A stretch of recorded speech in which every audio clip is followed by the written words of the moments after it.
অর্থবছরের প্রথম দিন অর্থাৎ ১ জুলাই থেকেই সরকারি কর্মচারীরা পাচ্ছেন নতুন পে স্কেল। মাননীয় প্রধানমন্ত্রীর নীতিগত সিদ্ধান্তের পর মাননীয় অর্থমন্ত্রী বিষয়টি নিশ্চিত করেছেন এবং আগামী ২১ মে বৃহস্পতিবার মন্ত্রিপরিষদ সচিবের নেতৃত্বে বাস্তবায়ন কমিটি অর্থাৎ নবম পে স্কেল বাস্তবায়ন কমিটি নতুন বেতন কাঠামোর খসড়া, ভাতার চূড়ান্ত সময়সূচি ও গেজেট প্রকাশের বিষয় নিয়ে চূড়ান্ত সিদ্ধান্ত নেওয়ার জন্য বৈঠকে বসবেন। আসসালামু আলাইকুম, যেখান থেকে আমাদের এই ভিডিও দেখছেন আমার পাঠঘরে আপনাদেরকে আরও একবার স্বাগতম। পে স্কেল নিয়ে আলোচনা বরাবর যেটা দিয়ে শুরু করি, আজকেও ঠিক সেটা দিয়েই শুরু করব। পে স্কেল নিয়ে আলোচনা আমরা কখনোই থামাবো না। মাননীয় প্রধানমন্ত্রী নীতিগতভাবে তার সিদ্ধান্ত জানিয়েছেন এবং স্পষ্ট নির্দেশনা দিয়েছেন যে সরকারি কর্মচারীরা যাতে ১ জুলাই থেকে পে স্কেল পায় সেইভাবেই সংস্থাগুলোর প্রস্তুতি নেওয়ার জন্য অর্থাৎ মন্ত্রণালয়, অধিদপ্তর সহ সংশ্লিষ্ট সবাইকে সেভাবে প্রস্তুতি নিতে বলেছেন। এবং অন্যদিকে মাননীয় অর্থমন্ত্রী মহোদয় তিনি স্পষ্ট করে বলেছেন যে আগামী ১ জুলাই থেকেই অর্থাৎ অর্থবছরের প্রথম দিন থেকেই সরকারি কর্মচারীরা নবম পে স্কেল পাবে। এখন এখানে বেশ কয়েকটি প্রশ্ন আমাদের সামনে চলে এসেছে। সেই প্রশ্নগুলো হলো যে কয় ধাপে বাস্তবায়ন হবে। আমরা ইতিপূর্বে অথবা আজকেও যখন আমি এই ভিডিওটা নিয়ে কাজ করছিলাম, তো যে সোর্সগুলো আমার কাছে ছিল সেখানে আমরা দ্বিধা বিভক্তি দেখতে পাচ্ছি, অর্থাৎ ৩ ধাপে অথবা ২ ধাপে। তো বেশিরভাগ মতামত জানাচ্ছেন ২ ধাপের, আর অনেকেই বাস্তবতাটা মেনে নিয়ে ৩ ধাপের কথা বলছেন। আর পাশাপাশি আরেকটা বিষয় যেটা যে আমরা বিভিন্ন সোশ্যাল মিডিয়া সহ বিভিন্ন মিডিয়া প্ল্যাটফর্মে আমরা যে প্রস্তাবিত পে স্কেল দেখতে পাচ্ছি সেই প্রস্তাবিত পে স্কেলটি হলো নবম পে কমিশন যে সুপারিশ করেছিল সেই সুপারিশের হুবহু কপি পেস্ট কপি। অর্থাৎ আমরা এটুকু বুঝতে পারছি যে যেহেতু নবম পে স্কেল বাস্তবায়নের জন্য ১,০৬,০০০ কোটি টাকার কথা বলা হয়েছিল আনুমানিক হিসেবে, সেটা এখন কমে ৯০,০০০ কোটি টাকা এসেছে। তার মানে মাঝখানে ১৬,০০০ কোটি টাকা কমে গিয়েছে। ফলশ্রুতিতে আমরা এতটুকু বুঝতে পারি আমাদের জেনারেল অ্যাজাম্পশন থেকে যে ওই যে বৃদ্ধিটার কথা বলা হয়েছিল ১০০ বা ১০০%, সেই বৃদ্ধিটা খুব সম্ভবত হচ্ছে না, বৃদ্ধিটা কিছুটা কমবে। তো এইটা নিয়েও আমাদের দ্বিমত আছে। তো আমরা এই সমস্ত বিষয়গুলো একটু একে একে দেখার চেষ্টা করব। যেটা নিয়ে আমরা প্রথমেই কথা বলবো সেটা হচ্ছে পে স্কেল কার্যকরের তারিখ। এটা তো আপনারা মোটামুটি সবাই জানেন যে আগামী ১ জুলাই ২০২৬ থেকে ইনশাআল্লাহ অর্থাৎ আল্লাহ রাব্বুল পাকের অশেষ রহমতে আমরা অর্থবছরের শুরুর দিন থেকে পে স্কেল বাস্তবায়িত হবে। আংশিক কথাটা বললাম না, ভালোর ভিতরে শুধু ভালো কথাগুলোই থাকুক। আর প্রধানমন্ত্রীর নির্দেশনা, এটা নিয়ে তো আমরা কথা বলেছি যে মাননীয় প্রধানমন্ত্রী নির্দেশনা দিয়েছেন। আর গত একটি ভিডিওতে আমি আপনাদের কমেন্টগুলো নিয়ে একটু পরে কথা বলছি। তো সেখানে একজন বলেছেন যে সব ভরসার মালিক রাব্বুল আলামিন সব সময়কার জন্য। আমরা যারা ইসলাম ধর্মে বিশ্বাসী আমাদের সর্বোচ্চ ভরসা এবং সর্বশেষ ভরসার জায়গাটা রাব্বুল আলামিন। কিন্তু এরপরে আমি প্রসঙ্গক্রমে মাননীয় প্রধানমন্ত্রীর কথা বলেছি। দেখুন, দীর্ঘ ১১ বছর যাতনা, দীর্ঘ ১১ বছরের কষ্ট, ক্ষমতায় ছিলেন, তদানীন্তন সরকার ক্ষমতা ছিলেন, এরপরে একটি ইন্টার্ম সরকার আসলেন। যদিও তারা দিতে চেয়েছিলেন না সেটা নিয়ে আর মন্তব্য করবো না, কিন্তু আমরা তো এটা অনিশ্চয়তা ছিলাম। সেই জায়গায় আমি মাননীয় প্রধানমন্ত্রীর ভরসা স্থলের জায়গা বলেছে সব কিছুর উপরে সর্বশক্তিমান রাব্বুল আলামিন। এটা নিয়ে তো দ্বিমত পোষণ করার অন্তত আমরা মুসলিম হিসেবে আমাদের কোনো সুযোগ নেই। অর্থমন্ত্রীর বক্তব্য, অর্থ পরিকল্পনা মন্ত্রী আমির খসরু মাহমুদ চৌধুরী আনুষ্ঠানিকভাবে নিশ্চিত করেছেন যে আগামী ১ জুলাই থেকে পে স্কেল কার্যকর হচ্ছে। এরপরে আসেন ৩ ধাপে বাস্তবায়ন, যেটা নিয়ে সবচেয়ে বেশি আলোচনা হচ্ছে। ৩ ধাপে না ২ ধাপে, ৩ ধাপে না ২ ধাপে। দেখুন, আমরা যেটা পাচ্ছি এখন পর্যন্ত যেই সচিব কমিটি তারা কিন্তু তাদের পূর্ণাঙ্গ সুপারিশ সেটা এখন পর্যন্ত হস্তান্তর করেনি। আপনারা বলতে পারেন যে আমি কয়েকটা ভিডিওতে এটা বলেছি। দেখুন, একটা হচ্ছে আনুষ্ঠানিকভাবে প্রকাশ করা অর্থাৎ সবার জন্য, আর আরেকটা হচ্ছে মাননীয় প্রধানমন্ত্রী মহোদয়ের নিকট, মাননীয় অর্থমন্ত্রী মহোদয়ের নিকট সংশ্লিষ্ট জায়গাগুলোতে দেওয়া। আমি যেটা বলেছি সেটা হচ্ছে এই সংশ্লিষ্ট জায়গাগুলোতে তারা তাদের খসড়া কপি পাঠিয়েছেন এবং সেটা নিয়েই মাননীয় অর্থমন্ত্রী মহোদয় মাননীয় প্রধানমন্ত্রী মহোদয়ের সাথে দুদিন আলোচনা করেছেন। আমি সেটার কথা বলেছি। আনুষ্ঠানিকভাবে সবার জন্য অর্থাৎ জনগণের জন্য উন্মুক্ত করা সেটা এখনও করা হয়নি। আশা করি ভুল বোঝাবুঝির অবসান হয়েছে। এখন এই ৩ ধাপে যে বাস্তবায়ন, সেই 3 ধাপের বাস্তবায়নের বলা হচ্ছে যে ২০২৬-২৭ অর্থবছরে নতুন বেতন কাঠামোর অধীন বর্ধিত মূল বেতনের ৫০% কার্যকর হবে। দ্বিতীয় ধাপে বর্ধিত বেসিকের বাকি 50% কার্যকর হবে। তৃতীয় ধাপে অন্য যে ভাতাগুলো আছে সেই ভাতাগুলো কার্যকর হবে। উদাহরণস্বরূপ বর্তমানে কারো মূল বেতন 50,000 টাকা এবং নতুন কাঠামোয় তা 1 লাখ টাকা হলে প্রথম বছরে তিনি পাবেন 75,000 টাকা এবং দ্বিতীয় বছরে তিনি পাবেন পুরো 1 লাখ টাকা এবং তৃতীয় বছরে গিয়ে তিনি তার অবশিষ্ট যে ভাতা এবং অন্যান্য সুবিধাদি আছে সেই অন্যান্য সুবিধাদি পাবেন। এখন এখানে অনেকে প্রশ্ন করেছেন যারা পিআরএলে গিয়েছেন বা এলপিআরে গিয়েছেন, যদি এই দুটোর মধ্যে পার্থক্য আছে আমি একদম সহজ ওই আলোচনায় না গিয়ে যে তারা পাবেন কি না, দেখুন এটা পূর্ণাঙ্গ গেজেট প্রকাশিত না হওয়া পর্যন্ত এই বিষয়ে বিস্তারিত বলা যাবে না।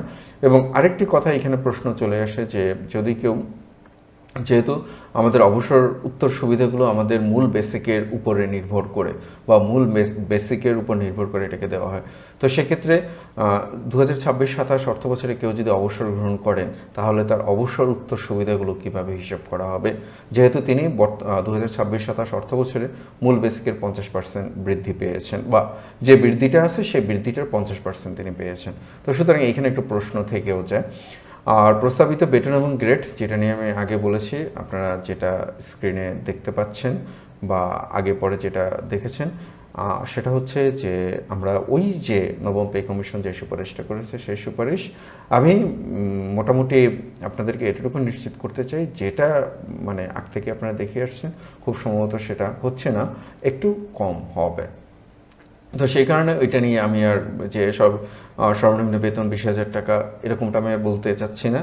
আর যেহেতু মাঝখানে একটি দিন অপেক্ষা করুন, আমি আর ব্যক্তিগতভাবে কোনো মতামত দিচ্ছি না, সেই দিন সেটা প্রকাশিত হোক, প্রকাশিত হলে আমরা বুঝতে পারবো যে আমি পূর্বের যে কথাগুলো বলেছিলাম সেটা কতটুকু সঠিক। বা তবে এটা ঠিক যে বেতন যদি বৃদ্ধি হয় আমরা সবাই খুশি হব। এইখানে কারো বেতন জোর করে কমানোর সেই ক্ষমতা তো আমার নেইও, কিন্তু বাঙালি হিসেবে আমরা তো সবসময় একটু ঈর্ষা কাতরতায় ভুগি, আমার সেই ঈর্ষাও নেই। আমি চাই সবাই ভালো থাকুক, এটাই আমার চাওয়া। আর বাজেট এবং আর্থিক প্রাক্কলন, যেটা হচ্ছে যে 1 জুলাই থেকে মূল বেতনের অর্ধেক দিতে আসন্ন বাজেটে 35,000 থেকে 37,000 কোটি টাকা রাখার পরিকল্পনা করা হয়েছে। এই জায়গাটাতে আমার একটু দ্বিমত আছে। দেখুন, মূল যে বেতনের অতিরিক্ত বৃদ্ধি, সেই অতিরিক্ত বৃদ্ধির মধ্যে মূল বেতন বৃদ্ধি এবং অন্যান্য আর্থিক সুবিধাদির কথা বলা আছে। তো অন্যান্য আর্থিক সুবিধাদিদের মধ্যে পেনশন সহ আনুষঙ্গিক বিষয়গুলো এখানে বলা আছে। তো এগুলো বলা থাকার কারণে যে আপনার মূল বেতনের সমন্বয়ের পরে, অর্থাৎ 10% যে অতিরিক্ত আমাদেরকে বিশেষ সুবিধা দেওয়া হতো সেটাকে সমন্বয় এবং আনুষঙ্গিক বৃদ্ধিটাকে কমানোর পরে সেটা এখন 90,000 কোটি টাকা, মোটামুটি প্লাস মাইনাস 90,000 কোটি টাকা। তো সেই ক্ষেত্রে বাড়ি ভাড়া এবং আনুষঙ্গিক অন্যান্য যে সুবিধাদি আছে সেই সুবিধাদি সাধারণত বাড়ি ভাড়া মূল বেসিকের 35 থেকে 50% বা 25 থেকে 50% এরকম হয়। এবং চিকিৎসা ভাতা যেটা 1500 টাকা আছে, সেই চিকিৎসা ভাতা হয়তো বা বাড়তে পারে। এবং এর পাশাপাশি যে যারা নিচের দিকের গ্রেডে আছেন তাদের টিফিন ভাড়া সেটাও বাড়তে পারে। তো সেই ক্ষেত্রে মূল বেতন এবং আর্থিক সুবিধাদি আবার একটু লক্ষ্য করে আপনাদেরকে বলার চেষ্টা করছি। দেখুন, মূল বেতনের যে বৃদ্ধিটা হবে সেই বৃদ্ধি এবং আর্থিক সুবিধাদি, তাহলে এইখানে সরকারের বড় অংশের টাকা খরচ হবে, সেটা মূল বেতনাদিতে বড় অংশের টাকা খরচ হবে। আর্থিক সুবিধা দিতে মূল বেতন বৃদ্ধির থেকে কম খরচ হবে। বিষয়টা একটু আপনাদের কাছে কনফিউশন হতে পারে। আমি আপনাদেরকে যেটা বলতে চাচ্ছিলাম যে সরকার যদি 35,000 কোটি টাকা থেকে 37,000 কোটি টাকা বরাদ্দ রাখে, তাহলে সেই ক্ষেত্রে কি, বা বরাদ্দটা যদি আরও বাড়ে, সেই ক্ষেত্রে কি প্রথম বছরে অর্থাৎ 2026-27 অর্থ বছরেই কি মূল বেতন একবারে বৃদ্ধি করা সম্ভব কি নয়? আমি সেই প্রশ্নটা আপনাদের কাছে রাখছি। ভাতা এবং অন্যান্য সুবিধাদি বর্তমানে 20% ভাতা বাড়িয়ে বৈশাখী ভাতা 50% করার কথা প্রস্তাব রয়েছে। আমার মনে হয় যে সেটাই হবে, আমি আশা রাখছি সেটাই হবে। তবে হয়তোবা পুরোপুরি 50% হবে না, একটু কমতে পারে। কমটা আমি বলবো না, কমটা বললে আবার আপনাদের মন খারাপ হবে। তবে আমিও চাই 50% হোক। আর টিফিন ভাতা, যেটা আমি এর আগে বলেছিলাম যে 200 টাকা থেকে বাড়িয়ে 300 বা 400 টাকা করতে পারে, কিন্তু এইখানে প্রস্তাবনায় আছে 1,000 টাকা। তাহলে আপনি দেখুন, বেতন বৃদ্ধির সাথে ভাতা বৃদ্ধিরও তো একটা রিলেশন, কো-রিলেশন থাকতে হবে। তো ভাতা বৃদ্ধির কোরিলেশনটা আমি ওইটাই হিসেব করেছি যে মূল বেতন যদি দ্বিগুণ হয় তাহলে ভাতাটাও দ্বিগুণ হবে। আমি সেই জায়গা থেকে বলেছি, আপনাদেরকে কম দিতে চাওয়ার জন্য বলিনি এটাই। কারণ আর এই বিষয়গুলো আমি আবার স্পষ্ট করে বলছি, সচিব কমিটির যে সুপারিশ, সেই সুপারিশ এখন পর্যন্ত প্রকাশিত হয়নি। প্রকাশিত না হওয়ার কারণে এগুলো ওই যে 6-7 মাস আগের যে সুপারিশ, সেই সুপারিশগুলোই আছে। আর পেনশনভোগীদের জন্য বড় সুখবর, এইখানে মূল বেসিক যেভাবে বৃদ্ধি পাবে, পেনশনভোগীদের পেনশনও ইনশাল্লাহ সেরকমভাবে বৃদ্ধি পাবে। আর বয়সভিত্তিক যে চিকিৎসা ভাতা, সে বয়সভিত্তিক চিকিৎসা ভাতাটাও বৃদ্ধি পাবে। অর্থাৎ চিকিৎসা ভাতা এবার কয়েকটি স্ল্যাবে আসতে পারে, তবে সেইখানে সরলীকরণের জন্য সবাইকে একই চিকিৎসা ভাতা দিতে পারে, যারা ইতিমধ্যে সার্ভিসে আছেন তাদেরকে, আর যারা পেনশনে আছেন তাদেরকে মানে তাদের বয়স ভিত্তিতে তাদের পেনশনটা বাড়াতে পারেন। তবে নিচের দিকে যারা আছেন ইনশাল্লাহ তারা প্রায় 100% পেনশন বৃদ্ধি পাবেন। আর উপরের দিকে যারা আছেন তারাও মোটামুটি ইনশাল্লাহ আমি আশাবাদী যে তারাও মোটামুটি ওই কাছাকাছি পেনশন বৃদ্ধি পাবেন। কর্মচারীদের প্রতিক্রিয়া এবং পরবর্তী বৈঠক, এই যে বাস্তবায়ন, এই বাস্তবায়ন নিয়ে কর্মচারীদের মধ্যে ভিন্নমত দেখা গেছে যে কয়েকটি প্ল্যাটফর্ম তারা একাধিক ধাপে না দিয়ে এক ধাপে ঘোষণা করার কথা বলেছেন। মানে এটা আমরা দাবি করতেই পারি। এর কারণটা হচ্ছে যে যদি একাধিক ধাপে দেওয়া হয় তাহলে এই সুবিধাগুলো, অর্থাৎ আমরা যদি 1 বছর পর যে সুবিধাটা পাবো সেটা যদি আজকে দেওয়া হতো তাহলে আজকেই আমরা সেই সুবিধাটা পেতাম, এবং এই যে পেছনের বকেয়া সুবিধা এটা তো আমরা আর পাবো না। এই কারণে তারা হয়তো সেটা বলেছেন। আর চূড়ান্ত সিদ্ধান্ত, আর অনেকেই এই বাস্তবতাটা মেনে নিয়ে ধাপে ধাপেই করার কথা বলছেন। আর যেহেতু ধাপে ধাপে করার কথা বলছেন সেহেতু যুক্তিটা তারা বুঝতে পেরেছেন যে আমাদের বর্তমান অর্থনীতির যে অবস্থা, সেই অবস্থায় এক ধাপে দেওয়া পুরোপুরি সম্ভব নয়, এবং দেওয়া যদি হয় তাহলে বাজার ব্যবস্থার উপরে এক ধরনের নেতিবাচক প্রভাব পড়বে। তো আরেকটি কথা আমি আপনাদেরকে বলবো, সেটা হচ্ছে যে গতদিন একজন মন্তব্য করেছেন প্রত্যেকটা ভিডিওতে কেন সাবস্ক্রাইব করার কথা বলা লাগে। দেখুন, একটি ভিডিও যদি ভালো ভিডিও, আপনাদেরই পাঠঘরের ভিডিও, আপনাদেরই প্ল্যাটফর্মের ভিডিও, তো সেখানে আপনারা অনেকেই ভিডিও দেখেন কিন্তু সাবস্ক্রাইব করেন না। যারা ইতিমধ্যে সাবস্ক্রাইব করেছেন তারা আমাদের অংশ, আমার পাঠঘর প্ল্যাটফর্মে, মানে আপনাদের পাঠঘর প্ল্যাটফর্মে। আর যারা অংশগ্রহণ করেননি বা সাবস্ক্রাইব করেননি তারাও আমাদের অংশ। তাদের উদ্দেশ্যে একটু স্মরণ করিয়ে দেওয়া, আর তেমন কিছু না। তো আবার একটু স্মরণ করিয়ে দিচ্ছি, যারা এখন পর্যন্ত সাবস্ক্রাইব করেনি আমাদের চ্যানেলটাকে সাবস্ক্রাইব করে ফেলুন। আর সব কিছু মিলে ইনশাল্লাহ আমরা আশাবাদী। তো আমি একটু 1-2 মিনিট আমি গত যে ভিডিওটি করেছিলাম সেই ভিডিওটির একটু আপনাদেরকে আমি কয়েকটি কমেন্টের জবাব দেওয়ার চেষ্টা করব। তো আমরা একটু কমেন্টগুলো দেখি, যেহেতু আমি আপনাদের সাথে ওয়াদা করেছিলাম কমেন্টগুলোর জবাব আমি দেবো। আমি ক্ষমা চেয়ে নিচ্ছি, সবগুলো কমেন্টের জবাব আমি ব্যক্তিগত দিতে পারিনি। তো তারপরেও আমি যতগুলো কমেন্টের সময় আমি জবাব দিচ্ছি। একজন মন্তব্য করেছেন, যে মন্তব্যটা আমি বলেছিলাম, সকল প্রশংসা আল্লাহ তাআলার, আলহামদুলিল্লাহ। আলহামদুলিল্লাহ অবশ্যই আমরা আলহামদুলিল্লাহ বলবো, এবং স্ব ধর্মের যারা আছেন তারা তাদের স্রষ্টার প্রশংসা করবেন। সব ভরসার জায়গায় কোনো মানুষ নয়, ভরসার কিংবা একমাত্র আস্তে মহান আল্লাহ তাআলা। কোনো এটা নিয়ে কোনো দ্বিমত পোষণ করার কোনো সুযোগ নেই। নিশ্চয়ই সর্বশক্তিমান রাব্বুল আলামিন। কিন্তু মানে আমরা যেই কথাটা বলেছিলাম সেটা বলেছিলাম যে এই 11 বছরে অনেক লাঞ্ছনা, অনেক বঞ্চনা এবং অনেক অপ্রাপ্তি। তো আমি সেই জায়গা থেকে বলেছিলাম যে অনেকেই তো ছিলেন যারা চাইলে দিতে পারতেন কিন্তু দেননি, কিন্তু বর্তমান মাননীয় প্রধানমন্ত্রী দিয়েছেন। আমি ওই জায়গাটাতে বলেছিলাম যে আমাদের একটি ভরসার জায়গা। আর রব্বুল আলামিন তো রব্বুল আলামিন। আলহামদুলিল্লাহ শুনে খুশি হলাম, আলহামদুলিল্লাহর কাছে শুকরিয়া। অনেকে শুকরিয়া প্রকাশ করেছেন, আমিও চাই সবাই শুকরিয়া প্রকাশ করুন। একজন মন্তব্য করেছেন, স্যার প্রথম থেকে আপনার গঠনমূলক আলোচনা চালিয়ে যাওয়ার জন্য আন্তরিকভাবে কৃতজ্ঞতা প্রকাশ করছি। তো অবশ্যই মানে ভালো কথা শুনতে ভালো লাগে, তারপরেও দ্বিমত তো থাকবেই।